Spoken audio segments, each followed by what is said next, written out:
আজকে বানাবো সম্পূর্ণ নিরামিষ পটলের এক দুর্দান্ত স্বাদের রেসিপি। ভাত, রুটি, লুচি, পরোটা সবকিছুর সাথেই খেতে কিন্তু অসাধারণ লাগে। নমস্কার বন্ধুরা, অসীমাস কিচেনে আপনাদের সবাইকে আবার একটি নতুন রেসিপিতে স্বাগত জানাই। চলুন তাহলে রেসিপিটি বানানো শুরু করা যাক। তো আমি এখানে 300 গ্রাম পটল নিয়েছি। এখন বাজারে কিন্তু প্রথম পটল উঠছে, ভীষণ সুন্দর আর একেবারে কচি ছোট ছোট পটল আমি এখানে নিয়েছি। পটলগুলো কিন্তু খোলা ছাড়িয়ে নিয়েছি, কিছুটা করে খোলা রেখে কিন্তু ছাড়িয়েছি। এবার পটলের মাঝ বরাবর একটু করে কাট লাগিয়ে দিচ্ছি। আমি এখানে 4টে করে কাট লাগিয়েছি, তাহলে মশলাগুলো কিন্তু পটলের মধ্যে বেশ ভালোভাবে ঢুকে যাবে আর খেতেও কিন্তু বেশ ভালো লাগবে। একইভাবে সব পটলগুলোকে আমি কেটে নিয়েছি। এবার পটলের মধ্যে সামান্য একটু নুন আর হলুদ আমি মাখিয়ে নিচ্ছি। বন্ধুরা, আমার রেসিপিটি যদি আপনাদের ভালো লাগে অবশ্যই কিন্তু একটা লাইক করে দেবেন। আপনাদের একটা লাইক পরবর্তী রেসিপি বানাতে আমাকে অনেকটা মোটিভেট করে। নুন আর হলুদ মাখিয়ে পটলগুলোকে আমি কিছুক্ষণ রেস্টে রেখে দিচ্ছি। ততক্ষণে চলুন একটা মশলা আমি তৈরি করে নিই। একটা মিক্সিং জারের মধ্যে নিয়ে নিয়েছি 1 চামচ পরিমাণে সাদা সর্ষে আর 1 চামচ নিয়েছি এখানে পোস্ত।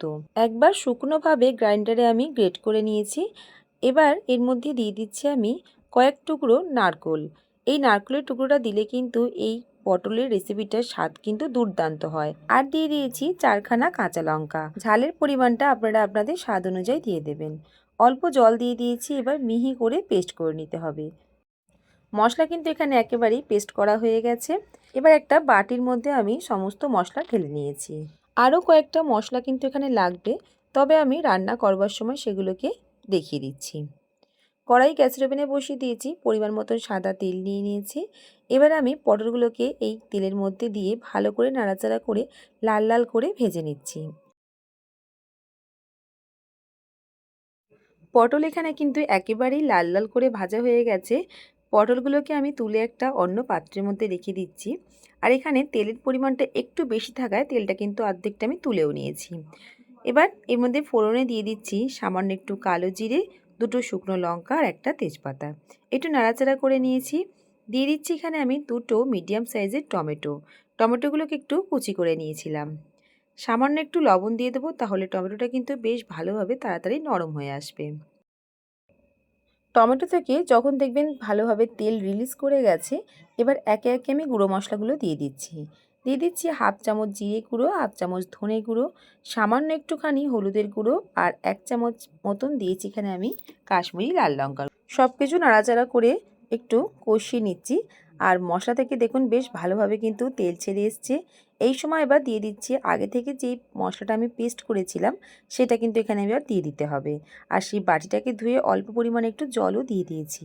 এবার ভালো করে নাড়াচাড়া করে নিচ্ছি। আর গ্যাসের আঁচটা এই সময় অবশ্যই লো করে রাখতে হবে। লো আঁচে কিন্তু ভালো করে মশলাটাকে কষিয়ে নিতে হবে। ঘরে থাকা সামান্য কিছু মশলা দিয়ে কিন্তু বন্ধুরা এই পটলের দুর্দান্ত স্বাদের রেসিপিটি তৈরি করে নেওয়া যায়। বিশেষ কিছু কিন্তু মশলা লাগে না এখানে, আর খেতেও কিন্তু দুর্দান্ত স্বাদের হয়। মশলা দেখুন ভালোভাবে কষিয়ে নিয়েছি, আর মশলা থেকে বেশ ভালোভাবে তেলও রিলিজ করে গেছে। এই পর্যায়ে আমি ভেজে রাখা পটলগুলো দিয়ে দিচ্ছি। পটলগুলোকে বেশ নাড়াচাড়া করে ভালোভাবে মশলার সাথে মিশিয়ে নিচ্ছি। একবার এই নতুন স্বাদের পটলের রেসিপিটা বাড়িতে বানিয়ে দেখুন। একতলা ভাত কখন যে শেষ হয়ে যাবে বুঝতেই পারবেন না। পটল ভালোভাবে মশলার সাথে মিশে গেছে। একটু ভালো করে নাড়াচাড়াও করে কষিয়ে নিয়েছি। এবার দিয়ে দিচ্ছি অল্প পরিমাণে জল। এখানে খুব বেশি জল দেবার প্রয়োজন নেই, যেহেতু পটলটা কিন্তু ভালোভাবে ভাজা হয়েছে আর সেই ভাজার সময় কিন্তু পটল ভালোভাবে নরমও হয়ে গেছে। এবার ঢেকে মিডিয়াম আঁচে কিছুক্ষণ ফুটিয়ে নিচ্ছি। আমি এখানে 2-3 মিনিট ভালোভাবে ফুটিয়ে নিয়েছি। আর পটলের এই দুর্দান্ত স্বাদের রেসিপিটি কিন্তু এখানে একেবারেই তৈরি হয়ে গেছে। অবশ্যই কিন্তু আপনারা এখানে সামান্য একটু চিনি আর একটু লবণটা দিয়ে দেবেন। আমি কিন্তু এটা স্কিপ করে গেছি কোনো কারণে। যাই হোক গে, আপনারা অবশ্যই দেবেন। আর শেষে অবশ্যই একটুখানি ঘি দিয়ে দেবেন। আমি সামান্য একটু ঘি দিয়ে নাড়াচাড়া করে নিচ্ছি। আপনারা চাইলে এখানে গরম মশলা দিতেই পারেন, তবে এই রেসিপিটার জন্য আমি বলবো একটু ঘি দেবেন, তাহলে খেতে কিন্তু বেশ ভালো লাগবে। ভাত, রুটি, লুচি, পরোটা যার সাথেই পরিবেশন করুন না কেন, খেতে কিন্তু ভীষণ ভালো লাগে। অবশ্যই বন্ধুরা বাড়িতে একবার ট্রাই করে দেখবেন। যদি বাড়িতে বানান কমেন্টে জানাতে একেবারেই ভুলবেন না যে খেয়ে আপনাদের কেমন লাগলো। আর আপনি যদি আমার চ্যানেলে নতুন বন্ধু হয়ে থাকেন, অবশ্যই আমার চ্যানেলটিকে সাবস্ক্রাইব করে নিয়ে আমার পাশে থাকবেন।